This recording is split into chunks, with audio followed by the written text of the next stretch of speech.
अब बात करते हैं इस जंग की और इसका मार्केट इम्पैक्ट। इसराइल ने हमास के खिलाफ हमले तेज कर दिए हैं। वो जो टेररिस्ट अटैक हुआ उसके बाद लड़ाई में अब तक करीब 1100 लोगों की जान जा चुकी है। इस जंग की वजह से ग्लोबल मार्केट्स में भी इम्पैक्ट और खास तौर से क्रूड में जोरदार उछाल आया है।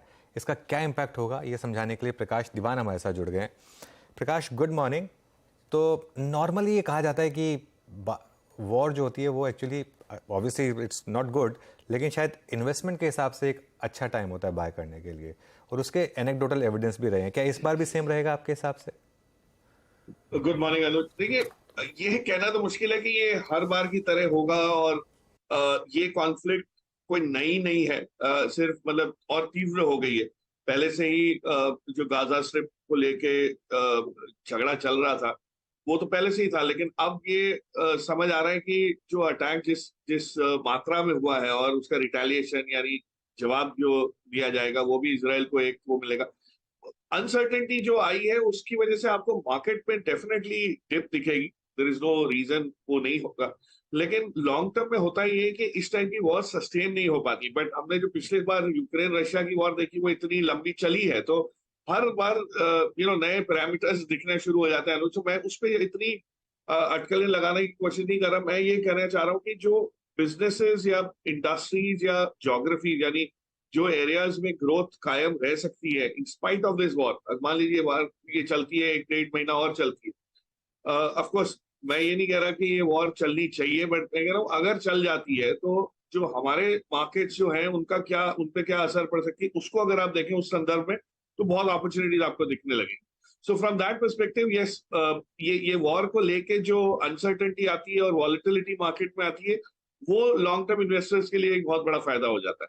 तो उसको उसका उपयोग किया जा सकता है, बट कहना मुश्किल है कि कितना किस किस टाइप का असर होगा। डायरेक्ट कोरिलेशन तो हम सभी जानते हैं, ऑयल पे होगा, आर्म्स इंडस्ट्री पे होगा, लॉजिस्टिक्स पे होगा। सो ये सब चीजें होंगी, लेकिन हमारे यहाँ तो अपॉर्चुनिटीज जो है वो बनी हुई है और आपको शायद अच्छे लेवल पे कई चीजें मिल जाए। ओके, हमारे यहाँ तो अपॉर्चुनिटीज बनी हुई है, शायद अच्छे लेवल पर आपको मिल जाए। तो आपका फोकस कहाँ पर होगा प्रकाश? फिर आप कौन से स्टॉक्स पर नजर गड़ाए हुए हैं, या ऑलरेडी आज आपने ऑर्डर पंच कर भी दिए होंगे लोअर लेवल पर?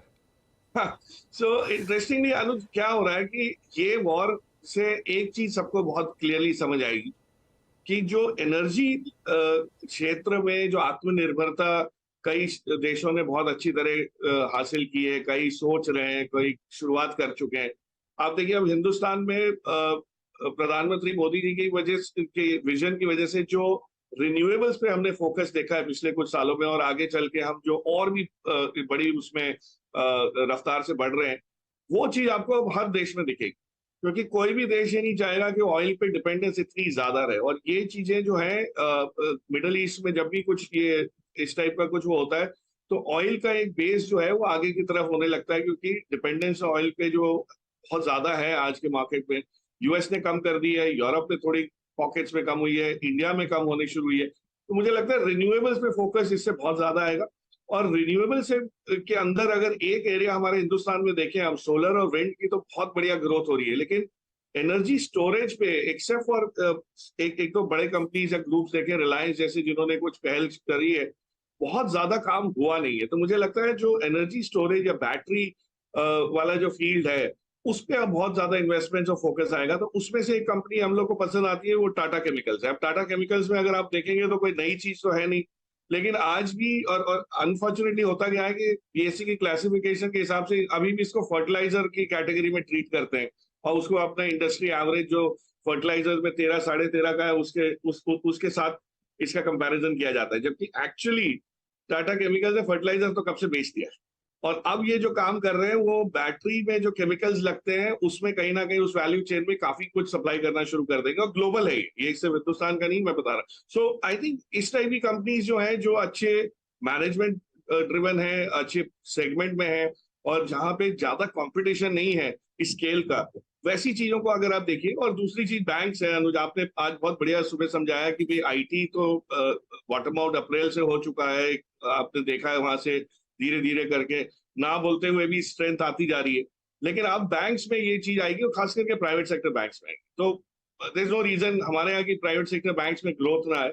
Lot of growth will come into India, और इंडिया में ग्रोथ को वो करने के लिए, सस्टेन करने के लिए, उसको सपोर्ट का सहारा देने के लिए बैंकिंग सिस्टम में क्रेडिट ग्रोथ आएगा ही आएगा। So I think that's what you have to look at. Private sector banks थोड़े से फिलहाल कंसोलिडेट हो रहे हैं। पीएसयू बैंक्स ने बढ़त हासिल की, अब प्राइवेट सेक्टर की बारी है। प्राइवेट सेक्टर बैंक में बहुत सारी चॉइस है, but from a risk reward perspective मुझे लगता है आज भी एचडीएफसी बैंक अगर आप लेते हैं with 6 months to 12 months view, अगर आप शॉर्ट टर्म ट्रेडर हैं तो भी, पोजिशनल हैं तो 6 months भी देख सकते हैं, लेकिन लॉन्ग टर्म बेसिस पे ये कहीं ना कहीं अपने आप को रीसेट करेगा, इंप्रूव करके दिखाएगा।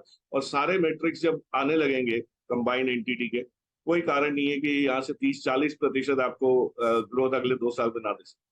देखिए मार्केट वापस है डेज हाई। निफ्टी में वो जो हल्की सी डिप दोबारा आई थी, अब वो बाय में बनती हुई और उसको एचडीएफसी बैंक ने सपोर्ट किया है। अब निफ्टी फ्यूचर्स 19616 पर, और अगर ये थोड़ा सा डबल टॉप नेगेट हुआ यहाँ पर इंट्राडे में, तो मुझे लग रहा है कि एक और जो सेकंड राउंड ऑफ रिकवरी है वो बनेगी। अब बैंक निफ्टी भी लोअर लेवल से रिकवर हो रहा है। अच्छा प्रकाश, एक सवाल मुझे छोटा सा पूछना था, फिर मैं वीरू के पास जाऊँगा। ये इन्वेस्टमेंट इवेंजलिस्ट का क्या मतलब होता है?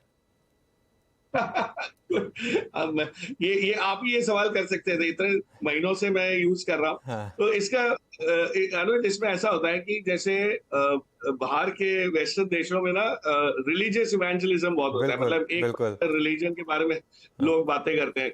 मेरा ये मानना था कि इन्वेस्टमेंट का जो डिसिप्लिन है उसमें अभी भी लोगों को सही सलाह और सही दिशा जो देने की जरूरत है, और सेबी ने जो कामकाज किया है वो एक्चुअली इस डायरेक्शन में।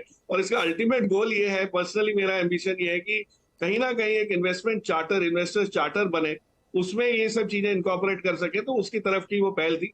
ये उस मूड से बना था करीब 1-1.5 साल पहले मैंने जब वो काम शुरू किया था। ऑफकोर्स रफ्तार नहीं पकड़ पाया फॉर व्हाटएवर रीजंस, लेकिन जिस हिसाब से रिटेल की स्ट्रेंथ आ रही है मार्केट में, कहीं ना कहीं एक उनके लिए एक गाइड या पाथवे या कोई एक डायरेक्शनल वो जो है वो उसका बनाने की अपेक्षा से किया था।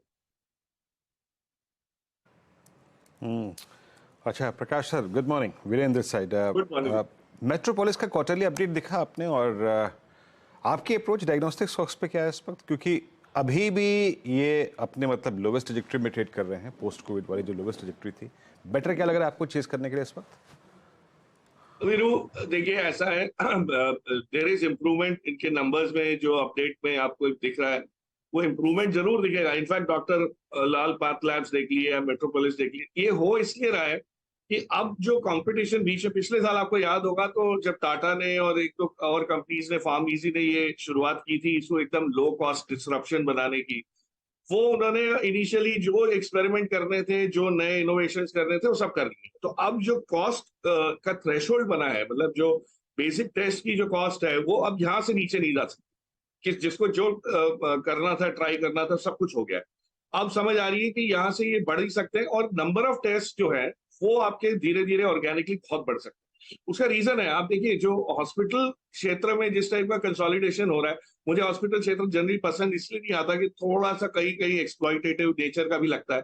बट डायग्नोस्टिक्स में आपका ज्यादा होगा कि प्रिवेंशन पे आदमी ज्यादा फोकस करेगा, प्रिवेंशन, डिटेक्शन, डायग्नोसिस पे ज्यादा फोकस आएगा, क्योर पे थोड़ा सा आप कम देखेंगे फोकस होते हुए। सो उस लिहाज से मार्केट बहुत बड़ी है, लेकिन इसमें अभी भी ऑर्गेनाइज सेक्टर का जो जो कामकाज है वो बहुत ही छोटा है। मेरे ख्याल से I don't think it should be more than 18-20%। मतलब अभी भी छोटे शहरों में अनऑर्गेनाइज है, लोकल लैब्स है, उन्हीं का बोलबाला है। तो वो जब तक आपको इस ग्रोथ वहां से नहीं आती दिखेगी, और उसके लिए काफी इन्वेस्टमेंट्स लगेंगे। तो इस फेज में इन्वेस्टमेंट तो कोई हुआ ही नहीं है खास। सो आई थिंक थोड़ा सा इसमें टाइम करेक्शन आएगा, कंसोलिडेशन मतलब आएगा, करेक्शन तो नहीं बट एक कंसोलिडेशन का दौर आएगा। तो फिलहाल मैं कोई इसमें पैसा लगाने की चेष्टा नहीं कर रहा हूँ, क्योंकि बहुत बाकी सब क्षेत्र हैं जहाँ पे काफी प्रॉमिसिंग चीजें दिख रही। ओके अच्छा, दो स्पेस थे और प्रकाश सर मेरे को आपसे पूछने के लिए। एक था क्यूएसआर सेगमेंट, और हालांकि जुबिलेंट पे उतना स्ट्रॉन्ग कन्विक्शन नहीं बन पाया अब तक। देविया ने बहुत अच्छा मूव दिया। एक ज़माने में मुझे याद है अच्छी तरीके से, आपने बारबेक्यू नेशंस पे एक व्यू दिया था सर, आज से लगभग 8-9 महीने पहले आपका व्यू था। जी। एक बार डायरेक्टर साहब बारबेक्यू रखेंगे 752, उस वक्त मेरे ख्याल से इसकी ट्रैजेक्टरी थी 640 के आसपास, और जोमेटो ने लोअर लेवल से काफ़ी स्ट्रॉन्ग पुल बैक दिया है। अभी इस सेगमेंट में आपका प्रेफर्ड स्टॉक क्या है? सो वीरू, एक छोटा सा करेक्शन करूंगा। जब हमने पहली बार बारबेक्यू नेशन की बात की थी वो तो 1000-1100 के आसपास था एक्चुअली। उसके बाद एक पर्टिकुलर तिमाही में उनके नंबर्स जो आए उसके बाद वो नीचे आया और उसके बाद से थोड़ी सी इसमें चाल आई है। सो इनफैक्ट ओरिजिनल जो लेवल मैंने उम्मीद की थी वो तो बिल्कुल नहीं है। लेकिन वहां पे जो जो रिफ्लेक्शन किस चीज का आ रहा है, जो इंडस्ट्री का जो कामकाज करने का तौर तरीका है वो बदल गया है। अब आप जुबिलेंट को देखिए, जुबिलेंट ने अपने आप को कई बार री इन्वेंट करने की कोशिश की है, अपना स्ट्रैटेजी अपनी चेंज की है, जो चीजें नहीं चल रही थी उनको बेची, बिरयानी की कोशिश की बेचने की, इसकी की, बहुत कुछ काम किया। लेकिन फाइनली उसको मार कहां से पड़ा? मार दूसरे क्यूएसआर से नहीं पड़ा है उसको मार पिज्जा हट से नहीं पड़ा है, उसको स्मोकिंग जोश से नहीं पड़ा, उसको पड़ा है जोमेटो और स्विगी से। क्योंकि आज पिज्जा, पहले एक जमाना था कि सिर्फ होम डिलीवरी पिज्जा की होती थी, अब आप चाहे वो डिश घर पे आ जाती है, तो पिज्जा का कंपटीशन एकदम से बढ़ गया बाकी सब एरियाज में से भी। सो वहां पे जो हुआ है उसकी वजह से इन्होंने थोड़ा सा अपने आप को प्रोडक्ट प्राइसिंग और प्रोडक्ट का हुआ है कि अगर आप बिरयानी लेते हो तो 500 रुपए में भी आ जाती है, पिज्जा 700 का लगता था। सो ये जो जो मिसमैच था उसको इन्होंने करेक्ट करने के अपने पोर्टफोलियो में चेंजेस किए, उसका आपको बहुत बढ़िया असर दिखेगा। अभी कुछ नहीं होगा, फेस्टिव सीजन जाने दीजिए। मेरे ख्याल से जैन फेब मार्च में इनके जब नंबर्स आने शुरू होंगे इस नई स्ट्रैटेजी को लेके, इनका स्प्रेड, इनकी प्रेजेंस जो आज भी है और बढ़ती जा रही है, वो डेफिनेटली री-रेट करेगी स्टॉक को। थोड़ा सा पेशेंस इसमें रखना पड़ेगा, बट यहाँ से मैं उम्मीद कर रहा हूँ कि 25 से 30% ग्रोथ आपको आराम से इस स्ट्रैटेजी के बलबूते ही दिख जाए। चलिए एक आखिरी सवाल आपसे, टीसीएस में अब क्या करें प्रकाश, नंबर से पहले बायबैक के अनाउंसमेंट के बाद?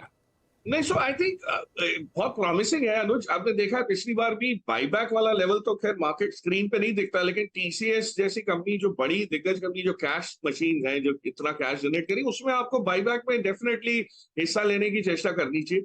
और मुझे तो लगता है ये 5वां बाईबैक है पिछले कुछ सालों में जब से मैं देख रहा हूँ मार्केट में, और हर बाईबैक में लोगों ने कुछ ना कुछ कमाया है। सो अगर भाव आपको 3600-3500 दिख रहा है, लेकिन बाईबैक अगर अच्छे खासे लेवल पे 4200 के आसपास जो उम्मीद कर रहे हैं आएगा, तो I don't see why participation नहीं होना चाहिए। और अब जो आपने हमने पहले भी बात की कि आईटी में, लार्ज कैप आईटी का ना बॉटमिंग आउट का एक फेज आपको बहुत क्लियरली साइंस दिख रहे हैं। और बॉटमिंग आउट में क्या होता है, इट्स नॉट अ पॉइंट, एक दिन नहीं होता, एक फेज होता है। अब वो पता नहीं होता कि अप्रैल से जून तक चलेगा या अप्रैल से अक्टूबर तक चलेगा, लेकिन कहीं ना कहीं वो एक bottoming out phase large cap IT में है। हाँ, बाईबैक के बलबूते टीसीएस में किया जा सकता है। मुझे तो इन्फोसिस भी बहुत पसंद है लार्ज कैप आईटी में। सो आई थिंक मोर और लेस इसमें पार्टिसिपेशन की जो गुंजाइश है वो होनी चाहिए। और खास करके बड़े इन्वेस्टर्स जैसे पैसे कमाते हैं, वैसे ही हम रिटेल वाले इन्वेस्टर्स भी इन चीजों में शामिल करके सेफ रिटर्न कमाने की जो है अपॉर्चुनिटी को ले सकते हैं। बहुत बहुत शुक्रिया आज हमारे साथ जुड़ने के लिए और हमसे बात करने के लिए, और आप ये इन्वेस्टमेंट इवेंजलिज्म आगे बढ़ाते रहें और रिटेल के थैंक यू करते रहें। Thank you so much.